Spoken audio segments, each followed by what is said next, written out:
Our first panel is on China's domestic policy.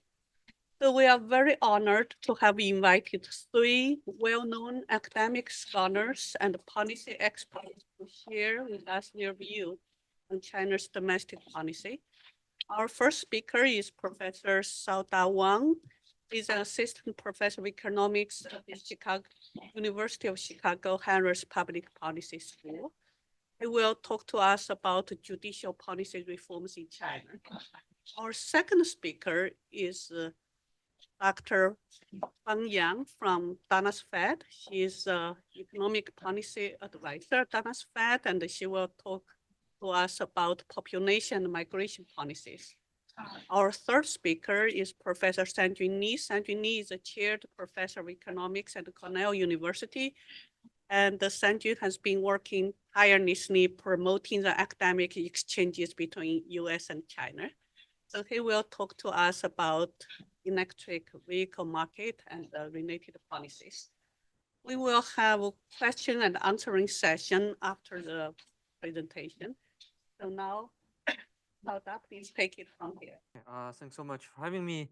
So I'm going to talk about judicial reforms in China and its impact on economic integration. And this is joint work with Ernest Liu from Princeton, Yi Lu from Tsinghua University, and Wen Peng from Harvard. So basically, ever since Adam Smith, generations of economists have always argued that a just and functioning judicial system is fundamental to a prosperous market economy. And ideally, we want the judicial branch of the government to be sufficiently independent from other branches of the government so that the courts can remain unbiased in contract enforcement, conflict resolution, property right protection, so on and so forth. But in reality, especially in most developing economies and civil law countries, the level of judicial independence is oftentimes inadequate, where the governments will try to capture local courts and try to twist the judicial decisions to their favor. And the common scenario is that many local governments will try to pressure the local courts to systematically favor local firms over non-local firms in interregional commercial disputes. And this could be driven by the local government's incentives to protect the local tax base or the local officials' incentives to extract more personal rent. And when non-local firms anticipate this kind of judicial local protectionism, they're going to change their business decisions in the first place. So if I'm a non-local firm, when I think about who do I want to invest in, where do I want to trade, other things being equal, I should be more interested in doing business in a place where the local courts are more fair and less biased, so that if things go wrong, I know my rights can get protected. So this means that judicial local protectionism can potentially have profound implications by distorting economic integration at the macro level. And this is not really a new idea. There exists a long-standing theoretical discussion and a lot of cross-country evidence on the relationships between judicial independence or the lack thereof and various political and economic consequences. But we actually have surprisingly little rigorous evidence at the micro level about this. So that kind of motivates what we do here. So basically, in this project, we try to study how does court capture or the alleviation of court capture affects judicial local protectionism as reflected in interregional commercial disputes, and how that in turn translates into economic integration as measured by interregional business investment flows. We're going to try to attack those questions in the context of a high-stake judicial organizational reform that has been going on in China's judicial system over the past decade.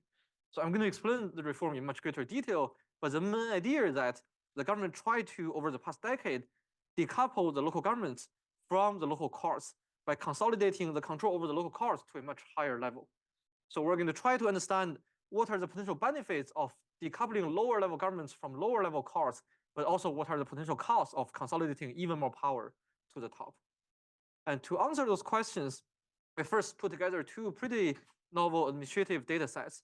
So first, we collect the universe of court verdicts in China over the past decade, covering more than 130 million lawsuits filed since 2014. And we link that to the universe of business registration records in China, which covers more than 75 million firms ever registered since 1978. And so combining those big administrative data sets and exploiting the staggered rollout of the judicial reform over the past decade, we're going to first show you a lot of detailed reduced form results on the judicial impacts and the economic impacts of the reform. And towards the end, I'll very briefly explain how we can map these reduced form results to aggregate welfare implications in China through the lens of a very simple trade model. Okay, so that's the main idea. So let me give you some brief institutional background about China's judicial system. So basically, in China's judicial system, you have 4 different layers of court. At the top, you have the Supreme People's Court, which is like the Supreme Court in the US. And below that, you have the provincial high courts, prefectural intermediate courts, and county basic courts. And when you have a commercial dispute, by default, it will be tried in the defendant's jurisdiction. So if a firm in Beijing sues a firm in Shanghai, then a local court in Shanghai should be handling that case. And for the vast majority of commercial lawsuits, the first trial will happen at the lowest county basic court level. But for a small share of very high stake cases involving a lot of monetary damage, the first trial could already happen at a higher level. And then after the first instance, each party has 1 chance to appeal the decision. The appeal will be handled by the corresponding next tier of court, and the appeal decision will be the final decision. And I think the important feature here is that China largely follows the civil law tradition with some mixture of the Great Qing Code, which is a criminal law historical legal tradition in China. So in the system, there is no jury, nor is there any legally binding precedent. So virtually all the important decisions are made by the local judges. The local judges are responsible for establishing key facts about the case. He's responsible for applying appropriate codes in law to the case. He's responsible for making the ruling, the sentencing, so on and so forth. So the quality of judicial decisions hinges almost entirely on the incentives of those grassroots local judges. So what are their incentives? So this picture shows you the incentive structure in China's judicial system prior to the judicial reform that we study. So basically, in the old system, within the judicial system, every higher level court is responsible for providing professional guidance to the lower level court, so suggesting how to calculate the sentencing, suggesting how to interpret a new code in law, so on and so forth. But those guidances are suggestive only. They're not binding constraints over the behavior of the local courts.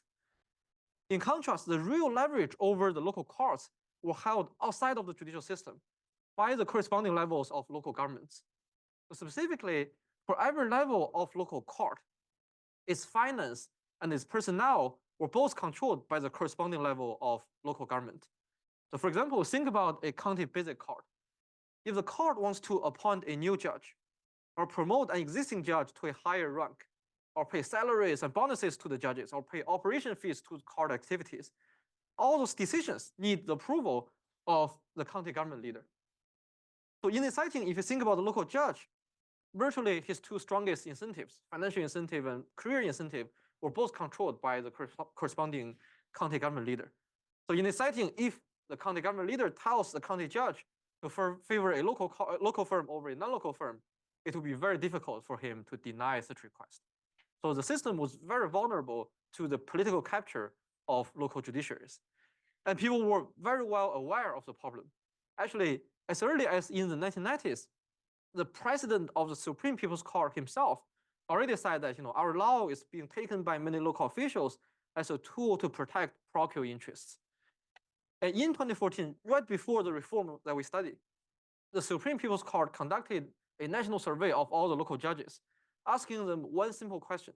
What do you think is the biggest source of unfairness in our judicial system?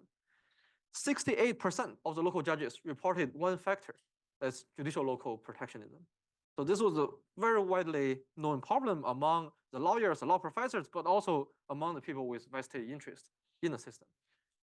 And seeing this, in 2014, the government decided to reform the judicial system. And their idea was very simple. Right? In this setting, governments capture courts because of the financial and personnel controls that they hold. So if you want to reduce court capture, we need to cut those controls. And so they try to do that by consolidating those controls to a higher level, to the provincial level. So that after the reform, at the lower levels, at the prefecture and county levels, the local governments no longer hold much leverage over the local courts, which in theory should make the local judges a lot more independent from the local interests than before. And those are the levels, county and prefectural, those are the levels where the vast majority of lawsuits, especially commercial lawsuits, are first tried and then appealed. And so if you look at the qualitative literature, written by law professors or written by the judges, written by the Supreme People's Court, people praise about how transformational this reform was in terms of improving the quality and fairness of judicial decisions. But that being said, if you look at the structure of the reform, it's also pretty obvious that there are some key limitations to this reform. So one limitation is that you consolidated the control to the provincial level, but you didn't go all the way to the central level. So you can imagine for intra-provincial lawsuit, after the reform, the provincial government thinks it's local versus local. I don't want to favor one over the other. But if you have inter-provincial lawsuit, then after the reform, it's still non-local versus local. There may be remaining levels of protectionism. And the second limitation is that if you look at the reform, it's not really cutting all the ties between governments and firms and courts. Instead, it's just consolidating more power to the top. So you can imagine for the firms that are connected to the lower level governments, they may lose their protection after the reform. But for the firms that are connected to the top, they may gain even more protection after the reform. So you could be reducing some biases at the lower levels while introducing more biases at the top. And the third limitation to this is that, as a classic problem of over-centralization, you lose a lot of local information. And specifically in this case, you're asking the provincial leaders to decide the promotion of very grassroots county judges. They don't know those people very well. So there could be an undermining of meritocracy within the judicial system. So we're going to evaluate the reform, both its potential benefits of improving local independence, but also all those potential costs in the data. Okay, so this is basically a schedule of the rollout of the reform. So the reform started in 2014 as a policy experiment, and then it gradually expanded to other parts of the country. And you can see every year the government chooses some province in the east, somewhere in the middle, somewhere in the west, to expand the reform in a relatively balanced manner. And this reform took a very long time to roll out. Right? After 7-8 years of rollout, it now covers about 70% of the local courts. Within the next few years, it's supposed to cover the entire country.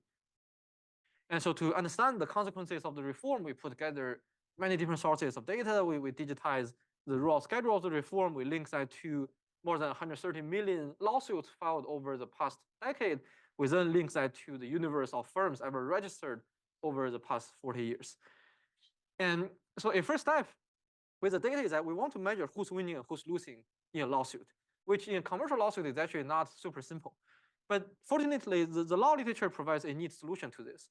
So in civil practice, what happens is that the losing party is supposed to be paying for the court fees.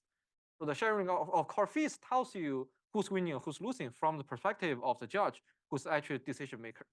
So by looking at your share of the court fee, that's how much you're losing this case. So one man's side is the extent to which you're winning the case. And so this can be extracted from a court judgment file. So in this court verdict, you see the name of the plaintiff, you see the name of the defendant, you see the rulings, so in the rulings, they're going to explain who's paying for the court fee. And so by extracting this information from millions of commercial lawsuits, we're able to identify in each individual case who's winning and who's losing in that lawsuit. Okay, so let me explain to you what we found.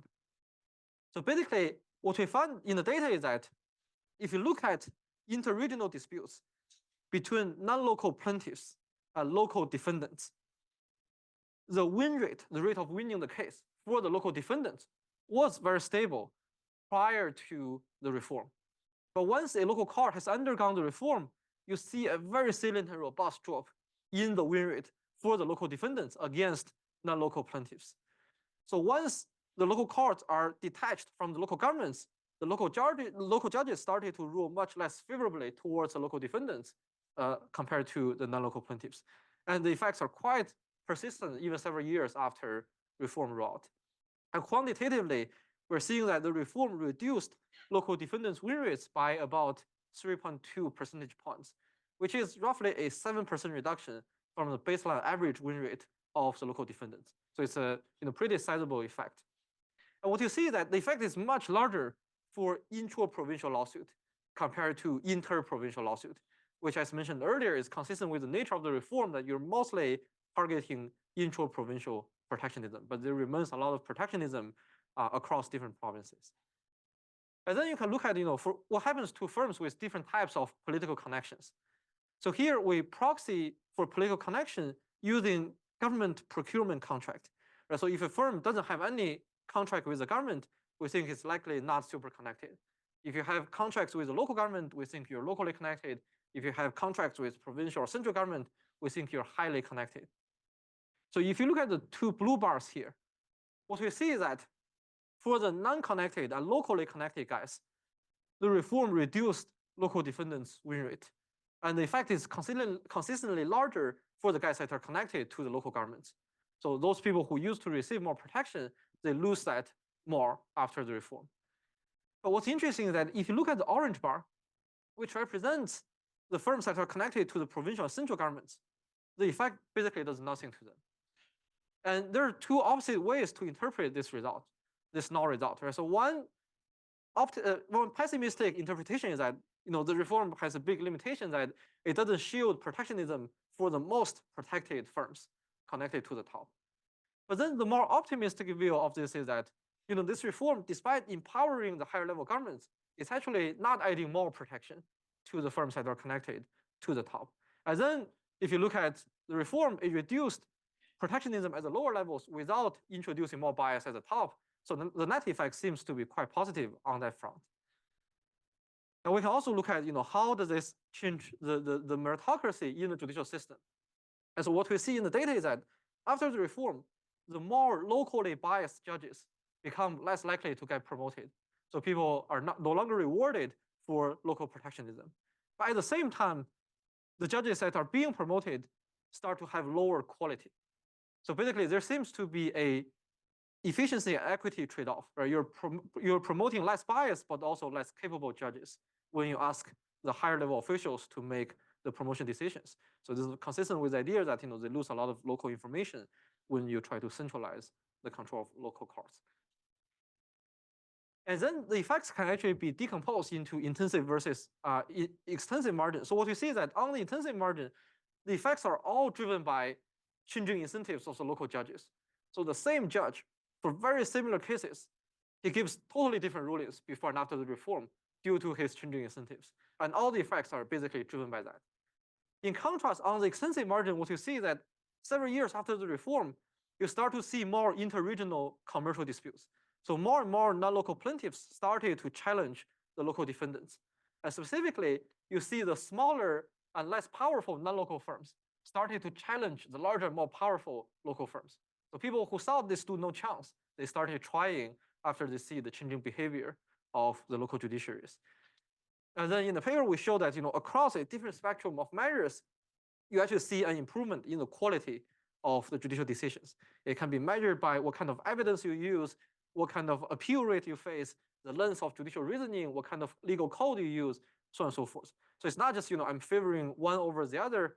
It's just actually we are reducing the overall level of biases in the judicial system. And then let me very quickly talk about the economic impacts of the reform. So as mentioned, other things being equal, as a non-local firm, I should be more willing to do business in a place where the local courts are more fair and less biased.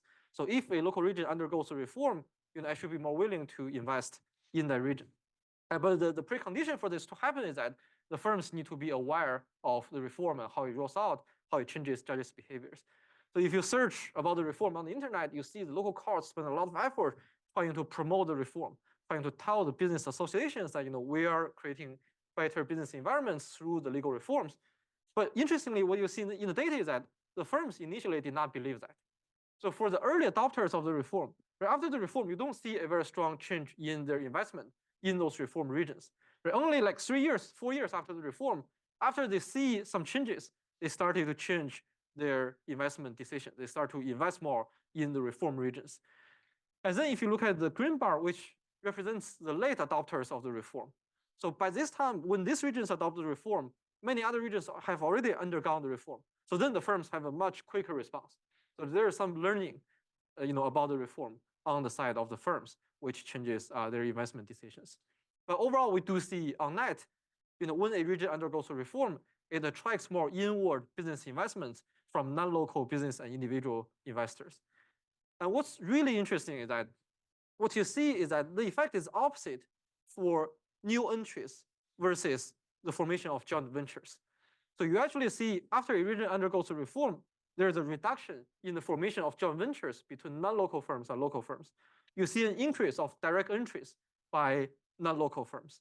And so if we think about the famous idea by Coase in 1937, right, when transaction cost is very high, firms need to merge with each other to avoid that.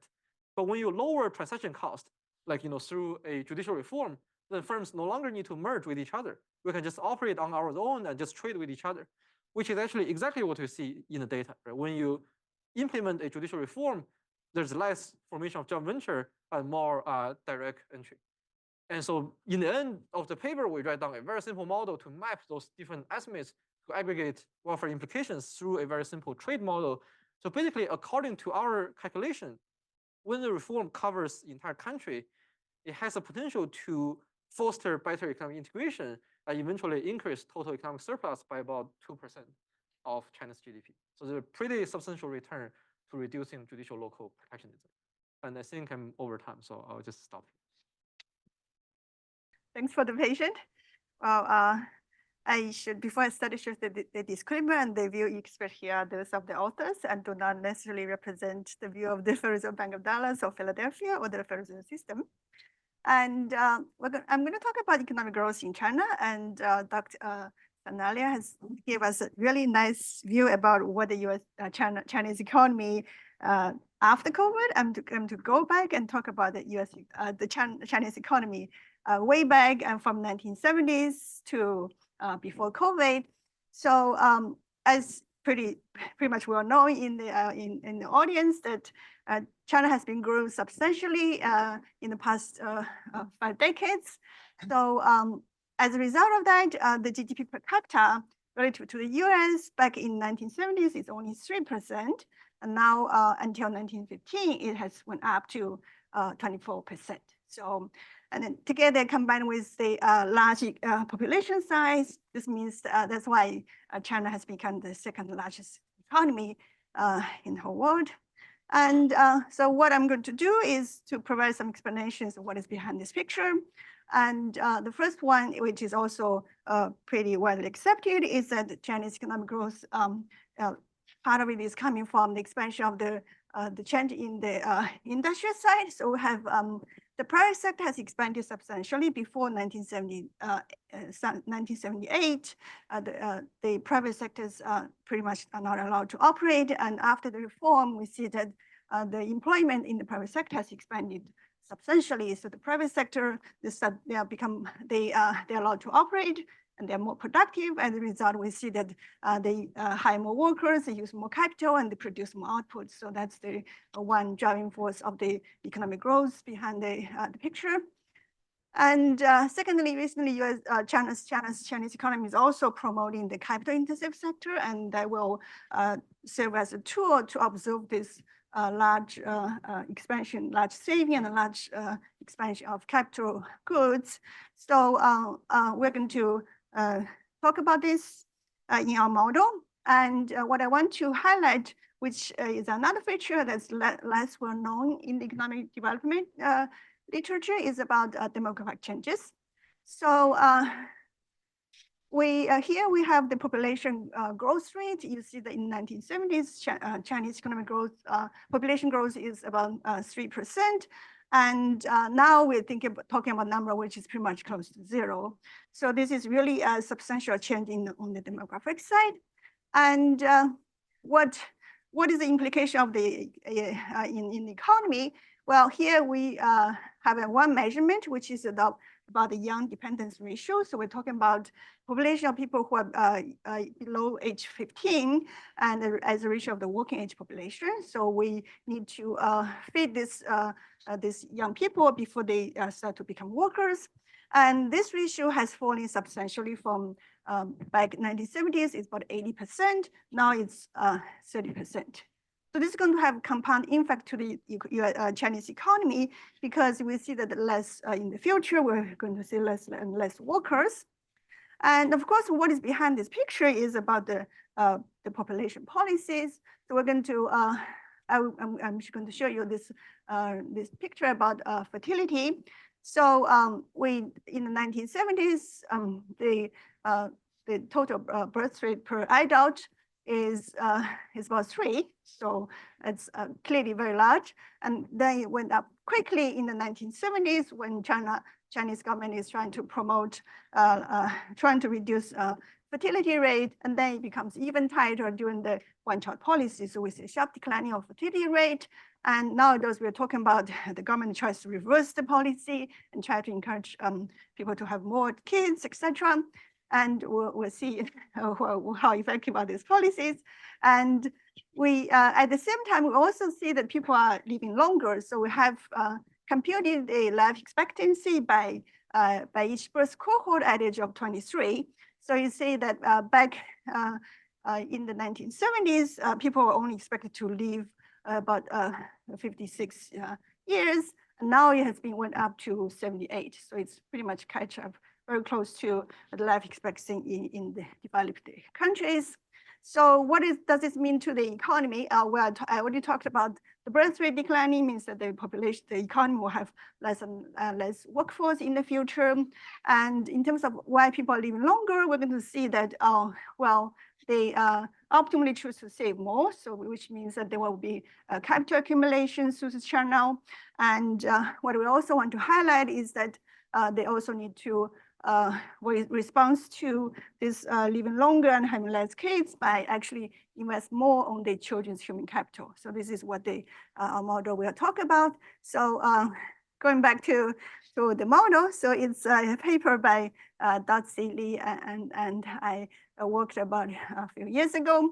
So we're going to show a model of economic growth that capture the key features of the Chinese economy, the aging population, and also the structural changes on the front side.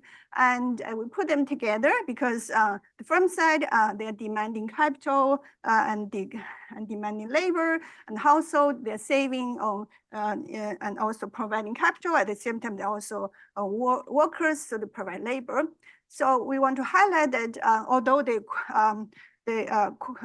quantity of labor is declining due to the declining of population, actually the quality of labor is increasing because households are investing more in their children's human capital. So we see a quite increase of labor quality. So within the model, we think of the US, the Chinese economy is in a transition. So back in before 1970s, the Chinese economy grew at 2% per year in terms of per capita GDP. And then fertility policy started in 1971.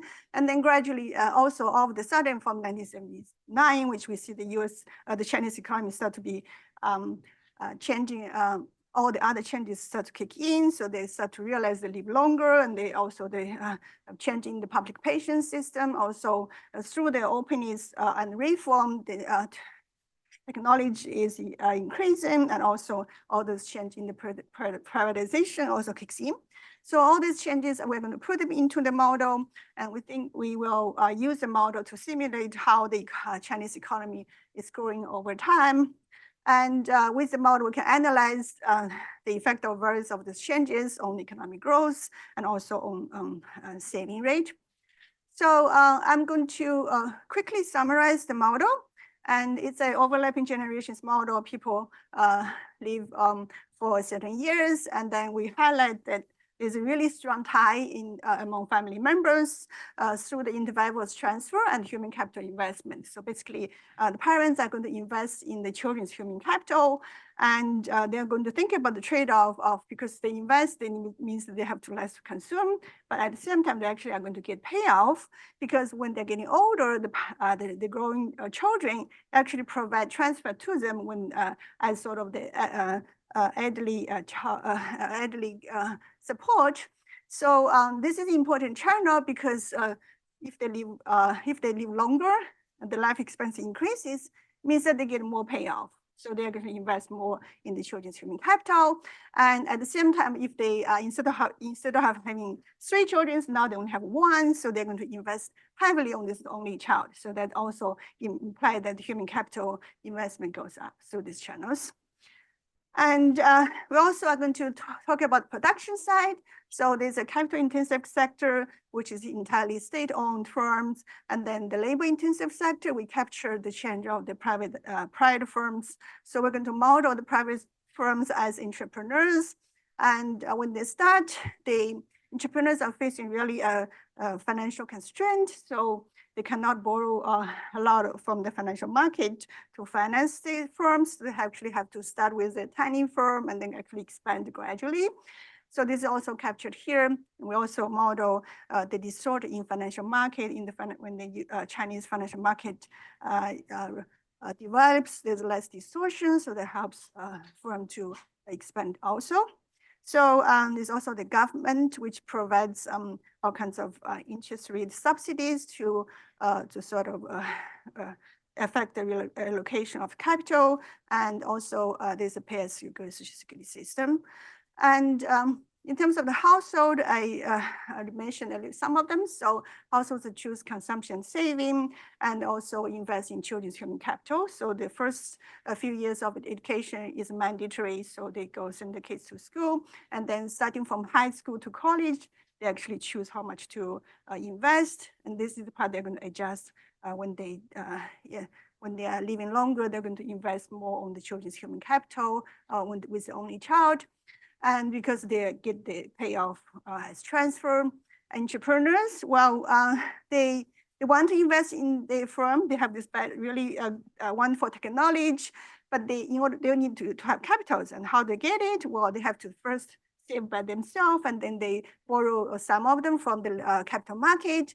But because of the limited enforcement of the financial contract, they can only borrow a certain amount. So they actually are facing this substantial financial constraint. So they actually need time for them to expand over time. So I'm going to skip all the details of the rest of the paper and talk about the results, which is so magically we push the button, we get the results from the model. That so the saving rate in China back in the 1970s is only about 24%. And then once all the changes kicks in, we see that the saving rate went up to 50%. So this is a substantial saving rate. And what is behind this, the consequence of this, all this saving turns into investment. So that's why China has all this investment-driven economic growth, which actually also shows up here that growth rate also took off substantially. So we get an average of 7% growth, partly coming from the capital accumulation.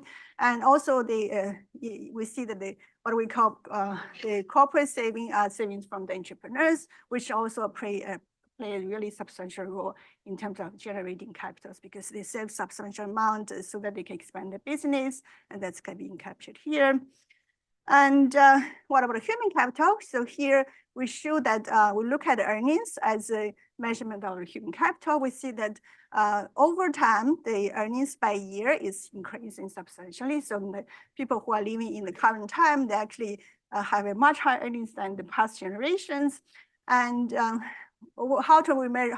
We're also able to actually separate part of the increase of earnings coming from the time effect. Technology is getting better, but also because of the increase in human capital, which is also captured here. So substantial increase of human capital also drives economic growth.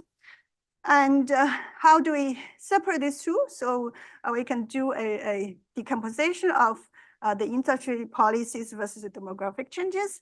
And they want to show that the demographic changes actually account for 53% of economic growth. So without that, Chinese economic growth, which will be the red line, you see it's much lower than what we see in the data.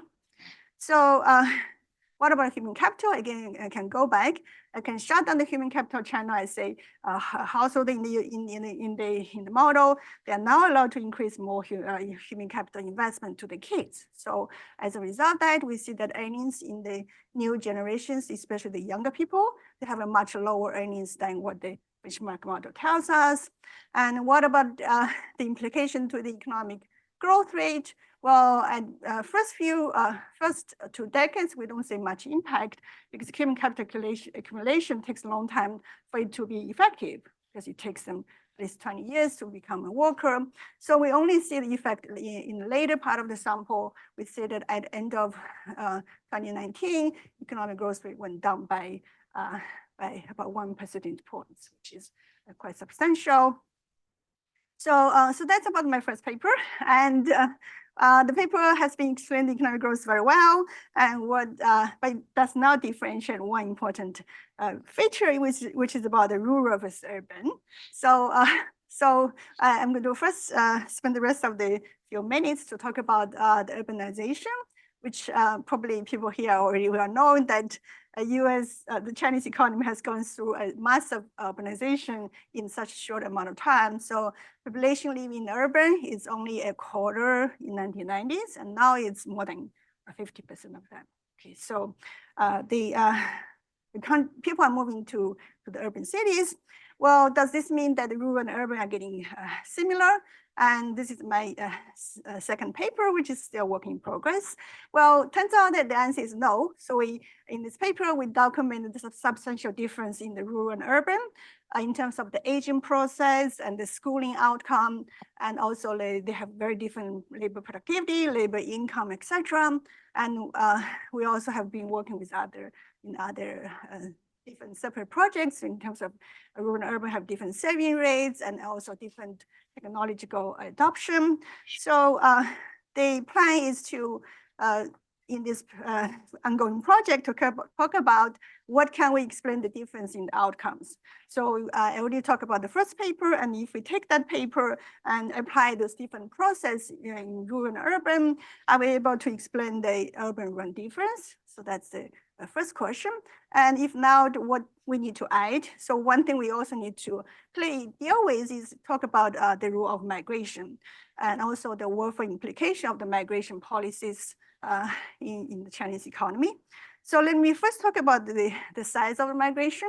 So clearly it's massive. So here we have the population, how many people are migrants at any point in time. And in terms of the relative to the population, it's only 2% in 1990s, and now it's about 17%. So it's a massive migrants that they move from the rural to the urban area, which can have a compounding effect in both the rural and urban regions. So let's look at some of the difference in terms of outcome. So the first one is about aging and demographics. So here we have the population distribution by 10-year age group for the workers. From the left about rural, non-migrants, and the migrants, and also the urban population. So first, let's look at the rural urban area. We see that we already see the population aging even back in 1990s, because without aging, we should see the bars to be declining, but still we see that the fraction of people, young workers actually are not spike. And that's already kicks in. Well, the other two samples, we don't see that. And we also see that the migrants are always younger than non-migrants, which we see the spike of the bars. So those are the young workers that are going to be work at the urban labor market. And we clearly see the sign of the aging, and the urban area has the most severe aging process. However, the migrants are going to provide some channel to actually mitigate the aging process in the urban area, because they are really young and they going to provide worker to the urban area.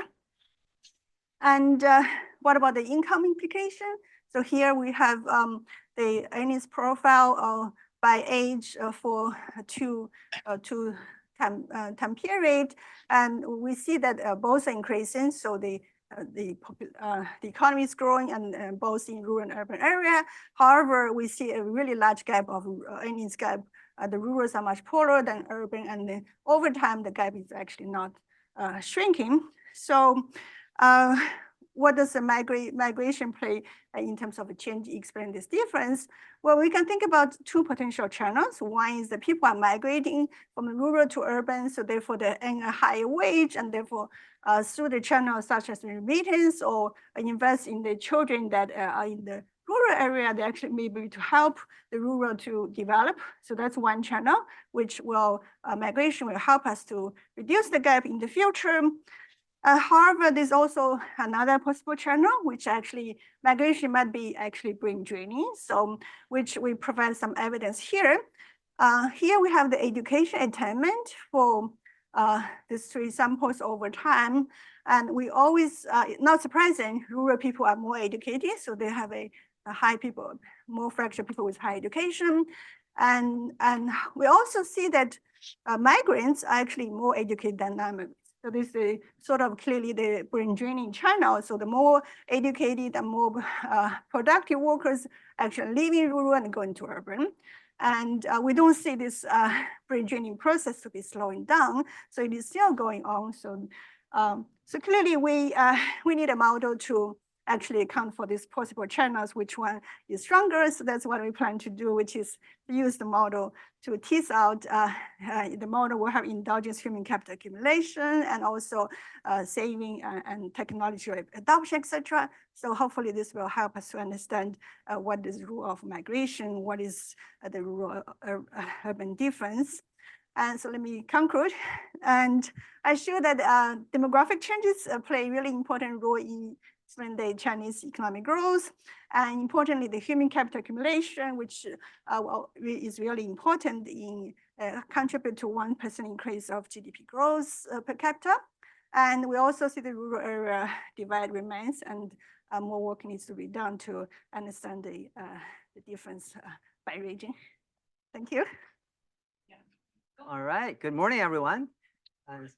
Thanks to the organizers, especially my friend Chao, for the opportunity to for me to present my research here. I hope you have enjoyed the program as much as I did. And from judicial reform to demographic shift, and then let's look at energy transition in China. I understand this is supposed to be domestic policy, but given the global nature of electric vehicles, from raw materials to auto parts to trade cars, I thought it would be useful to actually talk about electric vehicle policies in China in the global context. So I think I will have time to cover the first bullet points. I'm going to give you a quick overview on EV diffusion globally, and talk about the major policies and the impacts of these policies. If we have time, we can come back to the third. Okay, so the transportation is the second largest source of global greenhouse gas emissions, accounted for over 19% pre-COVID, and not surprising, electricity and heat generation was the largest sector. Right, so a key strategy to decarbonization is to electrifying the transportation sector by promoting the adoption of electric vehicles. So many countries across the world have set the goal of adopting zero emission vehicles, right? These are really just think about electric vehicles over time. So Norway, for example, set a goal of reaching 100% ZEVs by 2025. And if you look at the data, they are really close. Last year, in 2022, among all the vehicles sold in Norway, over 90% of them were electric vehicles, right? This is really amazing progress. Now, let's look at China. China, the market share of electric vehicles last year, including both battery electric vehicles and plug-in hybrid electric vehicles, was almost 40% now. Right, and the dotted line tell us that these are the targets set by the Chinese government. Initially, they set a target of 20% by 2025. They have way passed that goal set about 6-7 years ago, right? The United States, the Biden administration set a goal of 50% of EVs by 2030, and last year, 2023, the market share was 9.4%. So there's a really long way to go for the US to reach that target. So this is a sales in terms sales of EVs by region, Europe in red, US and China. I want you to see this really, China accounted for 60% of EVs sold last year in 2023. So if you look at all the EVs on the road now, 50% of global EVs are actually in China. So China really is the largest player in this market. Okay. Important challenge in EV adoption is the availability of charging stations. So I want to show you the charging infrastructure across regions or countries. China in red, if you look at it, there are two type chargers: fast chargers, slow chargers. They are easy to understand. So if you look at in terms of fast chargers, China actually accounted for over 80% global fast chargers installed in by 2023, right? They also accounted for over 50% of slow chargers as well. So they have built out enormous charging infrastructure already, really far ahead of other countries. So in terms of EV models available by country, again, if you look at the number of electric vehicle models available in China in 2018, 2022, this is by far the largest market as well. Now, let's look at the top 10 EV firms in 2023 by sales, by units of sales. So BYD became by far the largest, over 1.7 million in 2003, surpassing Tesla. And this is Chinese one. This is Chinese Geely Auto. If you look at the top 20 EV firms, 10 of them are actually from China. So an important component of EVs is actually battery. Battery accounts for about 20 to 60% of the cost of electric vehicle. So if we think about upstream suppliers, battery suppliers really are really key players. So here I show you the top 6 battery suppliers in the world. There are over 40 battery producers in the world. Now, among these 6, 2 of these, BYD, which also produce cars, right, the largest EV producer, and Chao, these 2 are Chinese ones. Chao actually, in fact, is the largest battery producer in the world now. Panasonic and AESC are 2 Japanese. LG and Samsung are 2 Korean producers. So these top 6 firms accounted for 75% of battery production during this time period from 2013 to 2020. Right? So this market is really, if you look at both sides of the market, the upstream battery suppliers and downstream vehicle producers, right? These are the top 6 battery producers. And there are, as I mentioned, there are other smaller battery producers. Then there are, here we show top 8 EV producers, and there are a bunch of other smaller EV producers as well. This shows kind of their supply chain relationship. So BYD is a vertically integrated firm. So they produce their battery for themselves, and they only source battery from themselves too. Tesla sources mainly from Panasonic, but they have started to buy from LG Energy as well. So this relationship has in fact have changed, but I don't have time to show that for now. So there was a lot of discussion about this battery supply chain, right? So this figure from Bloomberg New Energy Finance shows that China is the dominant player in really virtually most important components of battery production, cathode, anode, to separator, to refining, perhaps except nickel sulfate refining, right? So the red part tell us the share of those materials are from China. Okay, so this is kind of a quick overview of this industry. And let's look at some of the major policies, right, in order to reach the target that different governments set. So first, let's look at it broadly, globally, right? The dominant policy tool that have been used by these countries has been direct consumer purchase targeting. So essentially gave consumer subsidies to buy electric vehicles. And so those are the financial incentives. There are non-financial incentives. So here we list 13 countries. These are the top EV buyers, and they accounted for over 95% of global EV sales. And we collected data on different kind of financial policies, whether it's direct rebate, ownership tax discount, or non-financial incentives such as free parking, HOV lane access, or green plate. So you can see a lot, the financial incentives have been used really by virtually all these countries.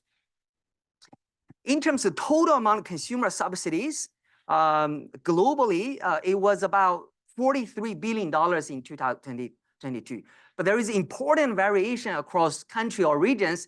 This is the amount of this is the blue bar is the subsidy. You can think about subsidy per EV. So the unit subsidy has been coming down in China, but the total amount subsidy has increased because simply the sales have increased. By the way, by 2022, actually China now they phase out the central subsidy from the central government in 2022. So United States, actually restarted providing consumer subsidies through Inflation Reduction Act in 2023. Right? Many European countries such as UK and Germany also have phased out direct consumer subsidies. So let me give you a little bit of background in terms of kind of broader targets and the goal of the Chinese government in promoting electric vehicles. We can think about there are two important targets they set.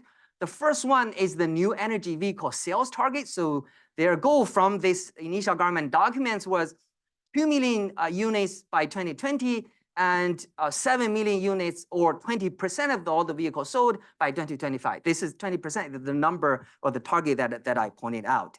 But by 2023, they already sold over 8 millions, right? And the share of electric vehicles was already nearly 40%. So they have way past the target they have set. Another important target they set is the average fuel economy of their new vehicle fleet. And this is their target. This is 5 liters per 100 kilometers, 4 and 3.2. So this is quite aggressive. 4 liters per 100 kilometers is about 50 miles per gallon. This is about 75 miles per gallon, right? So these policies to promote electric vehicles really partly is to also fulfill this average fuel economy target. So now let's look at the kind of interesting subsidy structure they have used in China, right? These are the direct consumer subsidies for electric vehicle purchase from the central governments. There are indeed a lot of local incentives as well, but from the central government, they have provided subsidies. This is subsidies, you can think about, divide this number by 7, that will be the dollar term.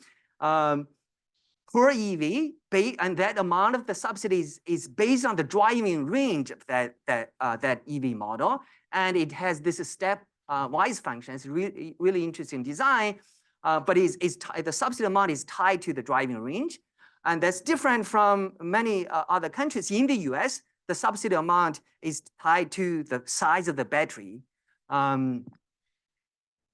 And another interesting feature, as I mentioned earlier, is that the subsidy has actually comes down. Subsidy amount has come down over time. In fact, they phased out the central subsidy by 2022. So we have studied that document how actually EV producers respond to this kind of design. One is kind of discrete, stepwise function that provide kind of interesting incentives for firm to want to at this point of the driving range rather than this point of the driving range, right? In order to get a higher subsidy, but it also based on the driving range itself, right? And that really create really interesting incentives for EV producers. As I mentioned, there are a lot of local policies in China, including both financial incentives. So on top of the subsidies provided by the central government, the local subsidy can amount to, up to 70% of, sorry, the total subsidy from the central plus the local government can amount to up to 70% of MSRP, right? And in terms of financial incentives, there are kind of interesting HOA lien usage or green plate policy or road access privilege in many different cities. But in the interest of time, I'll skip that. Just kind of illustrate how firms actually respond to the policy design, as I mentioned. So these graphs shows you can think about the distribution of EVs in terms of their driving range. So this is a number of EVs, number of battery EVs in 2025. Y-axis is the driving range. And these dark blue bars are the cutoffs, where the subsidy amount jumped up, right? So you can see a clear pattern of bunching. Essentially, these EV producers, once they understand the subsidy schedule, they are going to try to produce EV models that barely surpass the cutoff in order to get more subsidy. And interestingly, when the Chinese government changed the cutoffs, right? I showed you over time, they have changed that cutoffs, and this bunching pattern also changed, right? There are more models showing up at those cutoffs now, right? So these policies do matter, and firms respond to these policies in terms of how, what kind of vehicles they are going to be producing.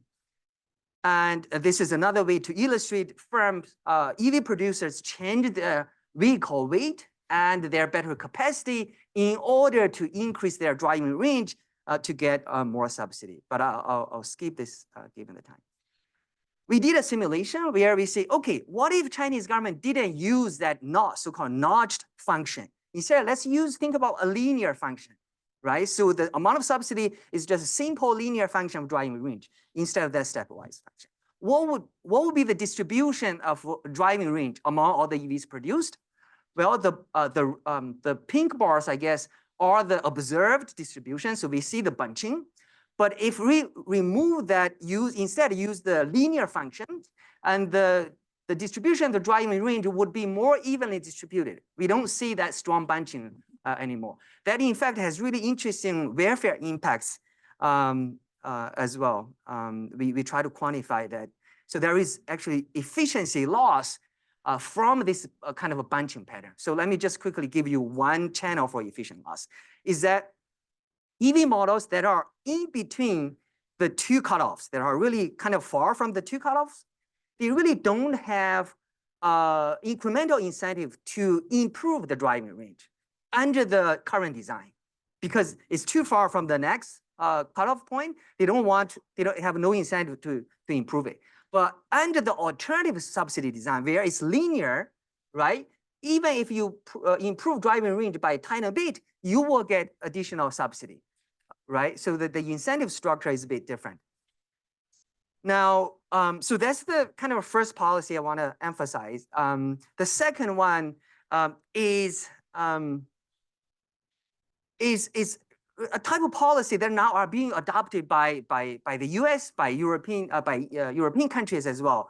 So these are the policies that are goals to promote domestic EV supply chain, right? Whether this is EV assembly or battery production, or even upstream material production, right? And these policies, we can think about them as preferential treatment of domestic battery producers or battery produced or material produced by a friendly nation, by free trade countries, right? So in China, during this period of 2016 to 2019, there was a policy, it's called a whitelist policy. It basically says that if a consumer want to get a subsidy, EV subsidy, when they buy an EV model, they want to make sure that the battery used in that EV is on this list, sanctioned by the government. We call that Y list, right?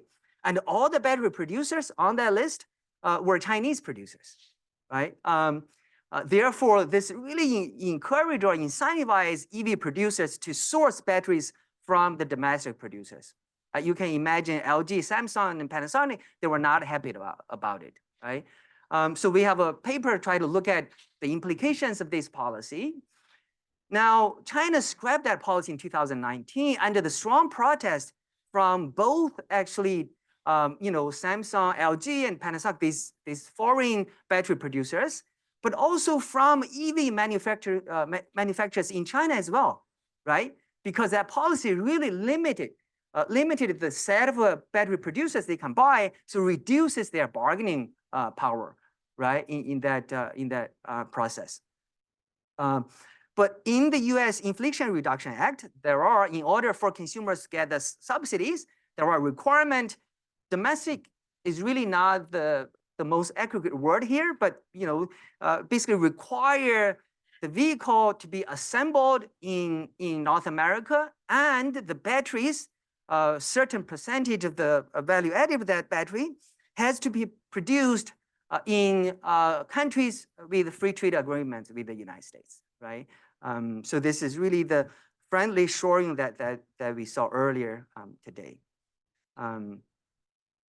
So let's look at kind of from the data, just let's look at the China's white list policy, because for the US RA, we need to wait and see what's going to happen, right? But let's look at what happened in China during that policy period between 2016 and 2019 with that domestic content requirement. This red line here shows the share of EV models that were sold in China and sourced batteries from the Chinese manufacturers. So it's roughly, this share increased from about 70% to nearly 90% during the data period, during the policy period, right? That's intuitive, right? It's Chinese, or I should say, the EV makers who sold EVs in China, they were incentivized, really kind of forced to buy batteries from the Chinese battery producers. So this share indeed increased. But after they scrapped the policy, the Chinese government scrapped the policy, that share went down, right? That's intuitive. But interestingly, let's look at the EV models sold elsewhere. What's the share of these EV models? For example, EV models sold in Germany, in Norway, in the US. What's the share of those models sourced from the Chinese battery producers? So let's look at this number, because this is much lower. It was, less than 8%, 4% even. But then after 2019, right, this share actually jumped, increased a lot. That's kind of interesting. Why was that, right? Why the foreign or these EV producers that sell EVs in Norway, Germany, and they started to buy more batteries from Chinese producers, right? So next question. Yeah. It's for on urbanization. How do you define migrants? And is it you're comparing rural versus urban? You said 20% to 60%. But half of that, I think, or a little more than half, is actually in situ urbanization. The same areas have been reclassified. So is your unit of analysis counties, or is it provinces, or is it, something else? Because that makes a big difference. They're not really, it may not be migrants, they're just urban dwellers. So thanks for the question. So we had different measures. So what I showed you is at the county level, the migrants, and we also have the hukou-based migrant, which has a smaller magnitude, but that's still quite massive. It's county to county. It's county to county, yeah. Other questions for Professor Shaoda Wang? Yes, go ahead. Question on the data, because the per level data you're using is basically after 2014, right? 2014 to 2021, and The firm level data is from 1978.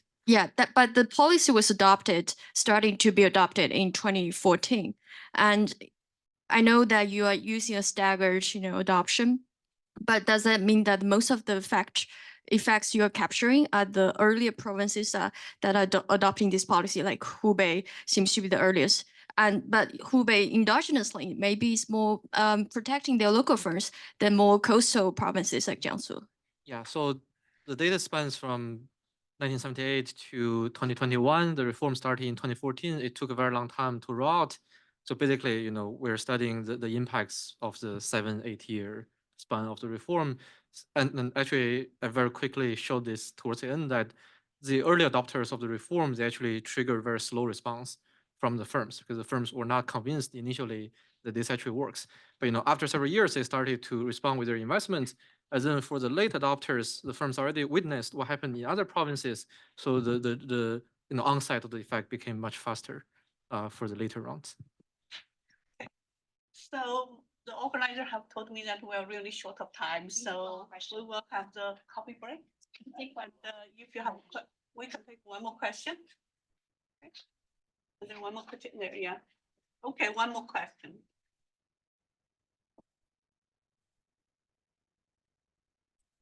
For Professor Wang, you had noted that the Chinese law tradition, there's no juries or not really use of legal precedents, such as in the United States legal system, but that the lower level courts generally consult higher level courts for guidance. In your research, did you find, I don't know how deep you got, but is there consistency in the court rulings in the way that we might expect with precedents, or does it kind of function similarly? Actually, that's a very nice question. So basically, like a related question is, why did they disclose so many lawsuits on the internet in the first place? Exactly motivated by your question. Because what they saw in the 2000s was that because in the civil law systems, there is no legally binding precedent, the same case got ruled very differently in different provinces. You commit the same crime in Shandong versus in Hebei, you get opposite rulings. And people became upset, they go to Beijing, they protest. That's why the government decided to disclose all the verdicts on the internet to provide some sort of non-binding but very important reference point for future judges. And actually what you see in the data is that after the initial disclosures of those judicial decisions, future decisions started to converge to the initial decision. So there's a very clear convergence in the data about the rulings. Great. So